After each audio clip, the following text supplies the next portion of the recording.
Anti-Semitism has no place in the United States Congress. And Congressman Omar is terrible, what she said. And I think she should either resign from Congress or she should certainly resign from the House Foreign Affairs Committee. What she said is so deep-seated in her heart that her lame apology, and that's what it was lame, and she didn't mean a word of it, was just not appropriate. I think she should resign from Congress, frankly. But at a minimum, she shouldn't be on committees, or certainly that committee. Another important issue for Americans is integrity in journalism. These people are among the most dishonest people I've ever met, spoken to, done business with. These are the most dishonest people.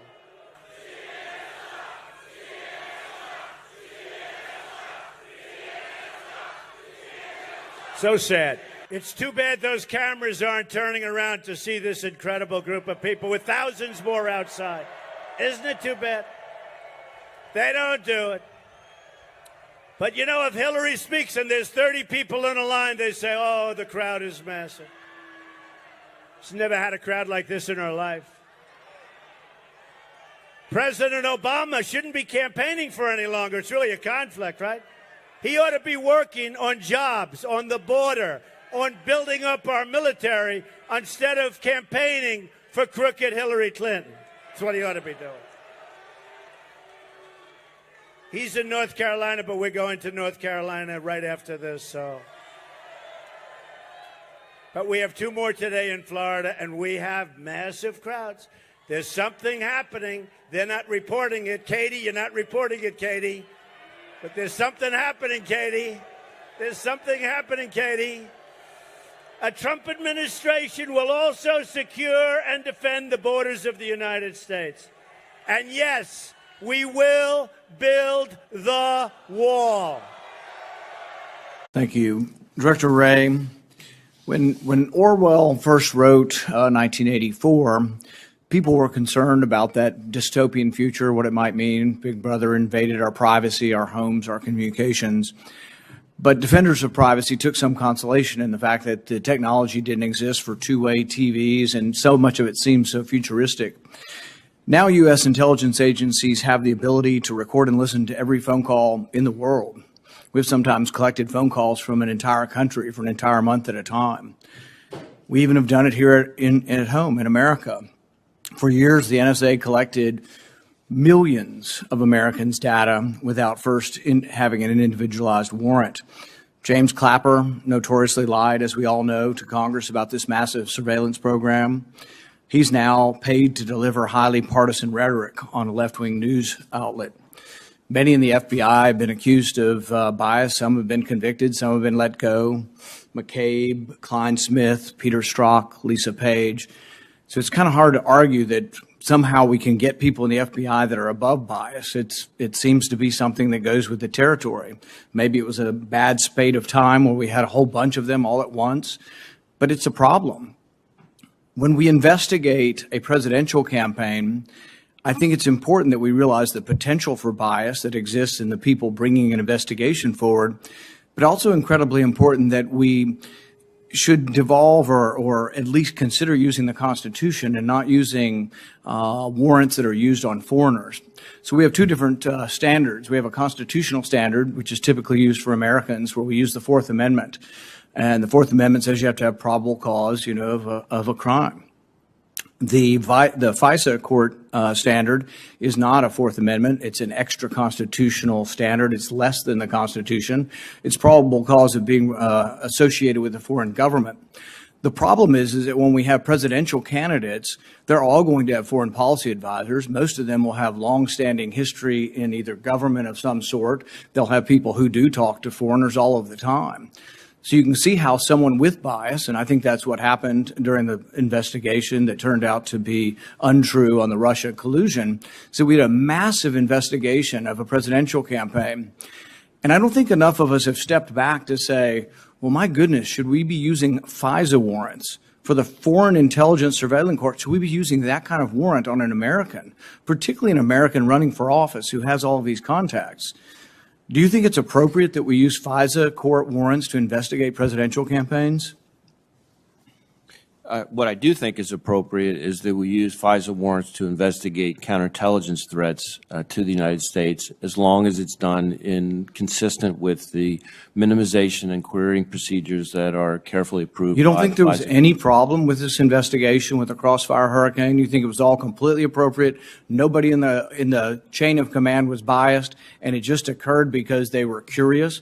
We just they just indicted one of the Clinton lawyers yesterday for lying to you guys. You guys took it hook, line, and sinker and said, oh, well, we'll just investigate a major presidential candidate. Of course there's a huge problem. And if you don't see that there's a problem and that we need more controls on this and that we need to somehow obey the Constitution, I would say the same for President Biden. I would say the same for a president of any party. What a crazy upturned world where there would be, the bias is there. There's no way to get the reason we have checks and balances with the judiciary is so we can kind of get over the potential bias that occurs in the FBI or the CIA or anywhere else.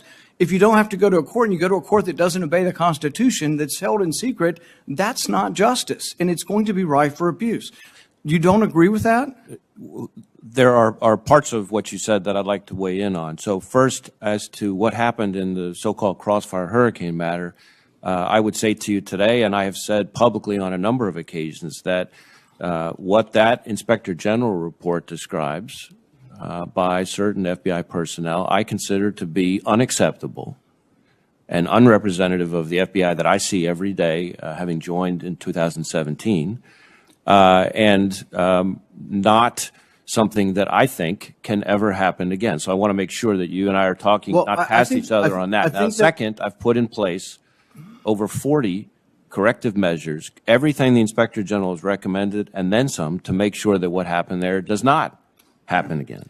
I think that's admirable, and I appreciate that point of view. But, when Hamilton wrote that if men were angels, we wouldn't need the Constitution, we still are relying on angels working at the FBI. We're relying on you saying we're going to get a better set of people. We're not going to have that bias anymore. I think that's admirable. That's what I would want in someone being the director. But what we need is something beyond that. And this is what our founding fathers did when they set up the Fourth Amendment, is we had a Constitution and we had the Fourth Amendment, an incredibly important amendment, and then we had a judicial system. The FISA court doesn't obey the Fourth Amendment. It has a less than constitutional standard. It allows you to have warrants without obeying the Fourth Amendment. And people don't realize this. You use FISA warrants that do not obey the Fourth Amendment. You have a lower standard for going after foreigners. I'm actually okay with that. If you're not a U.S. citizen and you're investigating someone overseas and you're eavesdropping on them, I'm actually fine with the FISA standard. But I'm not fine with the FISA standard for Americans, particularly Americans who are running for office, particularly for the person running for the highest office who is interconnected with all kinds of countries and always will be. And once you get biased people, once there's not perfection, and we get biased people in the FBI, the problem is the system can be abused. I think the only fix, it's admirable to have some regulations and some checks and balances you put in place, but the only real fix would be we should obey the Constitution. I don't think Americans nor political candidates should be investigated using a foreign intelligence surveillance court.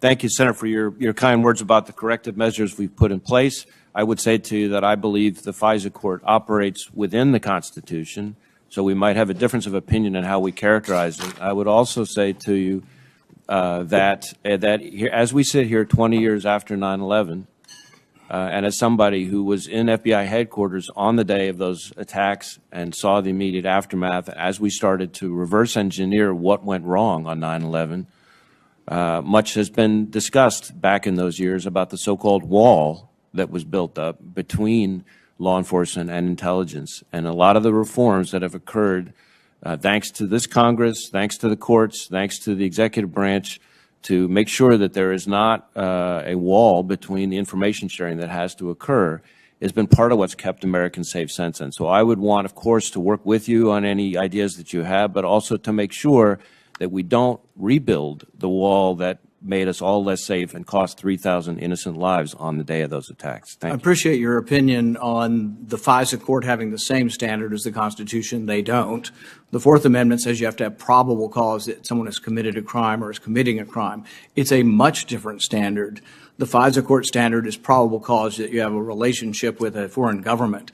It's a much lower standard, much more open to abuse, and you don't have a public court or judges which might protect the rights of an individual. If what happened in Crossfire Hurricane is allowed to stand and would allow the FBI to do this again, we can see a time when the intelligence agencies can completely take over our political process. It's a very dangerous thing, and I think most people got caught up in the partisanship of the time, whether they liked or disliked President Trump. And instead of really thinking about this, there still is a problem. To my mind, we need to reform the FISA system, and we should not use FISA warrants on Americans. It should be reserved because it's a lower constitutional standard, should be reserved for foreigners.